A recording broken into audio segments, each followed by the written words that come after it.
Welcome to IBTV. Rajamahendravaram సమీపంలోని గోకవరం మండలం వీర్లంకపల్లి గ్రామంలోని బాలికల వసతి గృహంలో అంతర్జాతీయ మహిళా దినోత్సవ వేడుకలు ఘనంగా నిర్వహించారు. ఈ కార్యక్రమానికి human rights protection councils of India మహిళా చైర్పర్సన్ డాక్టర్ కండవల్లి లక్ష్మి ముఖ్య అతిథిగా హాజరయ్యారు. ఈ సందర్భంగా ఆమె మాట్లాడుతూ కూటమి ప్రభుత్వం మహిళా విద్యకు అత్యధిక ప్రాధాన్యత ఇస్తోందని చెప్పారు. ముఖ్యమంత్రి చంద్రబాబు నాయుడు, ఉప ముఖ్యమంత్రి పవన్ కళ్యాణ్, విద్యాశాఖ మంత్రి నారా లోకేష్ మహిళల విద్యాభివృద్ధికి పలు సంక్షేమ కార్యక్రమాలు అమలు చేస్తున్నారని తెలిపారు.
స్పెషల్ డే ఉంది. ఏంటది?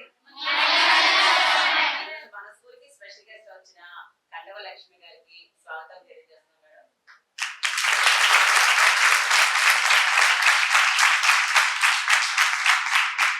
నెక్స్ట్ మా స్టూడెంట్స్ కష్టపడుతున్నారు మేడం, బాగా కష్టపడుతున్నారు. మీరు కొంచెం మోటివేట్ చేస్తే ఇంకొంచెం కష్టపడతారని, మంచి రిజల్ట్ ఇస్తామని కోరుకుంటూ ముందుగా టీచర్స్ అందరికీ మహిళా దినోత్సవ శుభాకాంక్షలు తెలియజేస్తున్నాను. మీ అందరికీ కూడా సుపరిచితురాలనే స్టూడెంట్స్ అందరూ కూడా తెలుసు కదమ్మా. అంటే పోయిన సంవత్సరం మేము 10th class first year second year కి ప్యారిస్ ఇచ్చాం.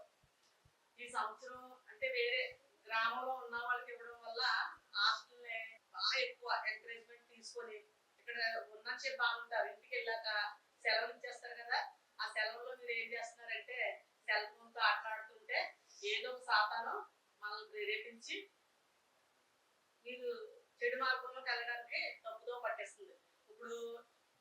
ఇప్పుడున్న కూటమి ప్రభుత్వం చంద్రబాబు నాయుడు గారు, లోకేష్ బాబు గారు, పవన్ కళ్యాణ్ గారు అందరూ కలిసి 13 సంవత్సరాలు నిండిన పిల్లలకి ఎవరికి కూడా సెల్ ఫోన్స్ కానీ ఏమీ లేకుండా క్లోజ్ చేసి బంధించేసారు, బ్యాన్ చేసేస్తున్నారు. చట్టపరంగా చర్య తీసుకుంటారు, అరెస్ట్ చేయడం కూడా జరుగుతుంది. అలాంటి 13 సంవత్సరాల పిల్లలు సెల్ ఫోన్ ఎవరు తీసుకున్నా సరే చాలా స్ట్రిక్ట్ గా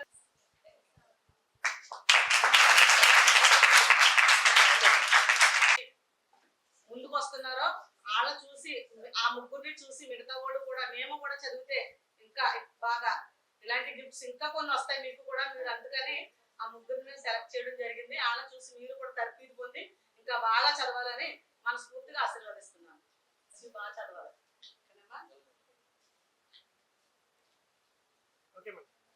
సెకండ్ క్లాస్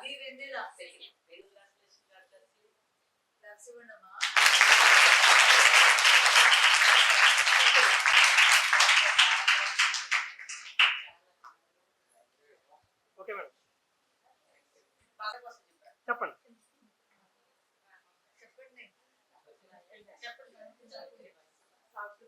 మా సావిత్రిబాయి పూలే గురించి మనం ఆల్రెడీ సెలబ్రేట్ చేసుకున్నాం, గుర్తుందా? ప్రత్యేకత ఏంటంటే ఈమెకు చాలా చిన్నతనంలోనే వివాహం జరిగిన తన భర్త గారు ఈమెను చదివించి ఎంత ఉన్నతమైన స్థితికి తీసుకెళ్లారంటే అప్పట్లోనే ఆడవారు బయటకు వచ్చే విధానం లేదు, కానీ వంటింటికే పరిమితమయ్యే రోజుల్లో కూడా ఈమె బయటకు వచ్చి అందరూ దుర్భాషలాడినా చాలా చక్కగా ముందుకు తీసుకుని వెళ్ళి ఆ రోజుల్లో ఒక పాఠశాల కందుకూరు గారు ఏర్పాటు చేస్తే ఏర్పాటు చేశారమ్మా. అక్కడ పాఠశాలలో ఉపాధ్యాయులుగా పనిచేస్తారు. మహారాష్ట్రకు చెందిన వారిని. ఓకేమా, మొట్టమొదటి మహిళా ఉపాధ్యాయురాలు ఓకేమా.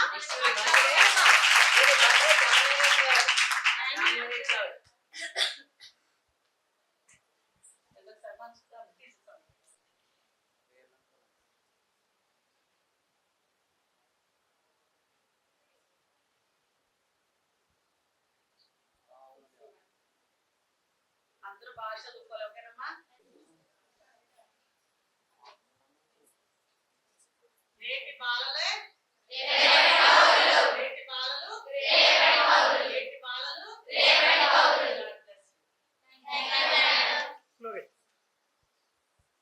బాగా చదువుకోండి అమ్మా.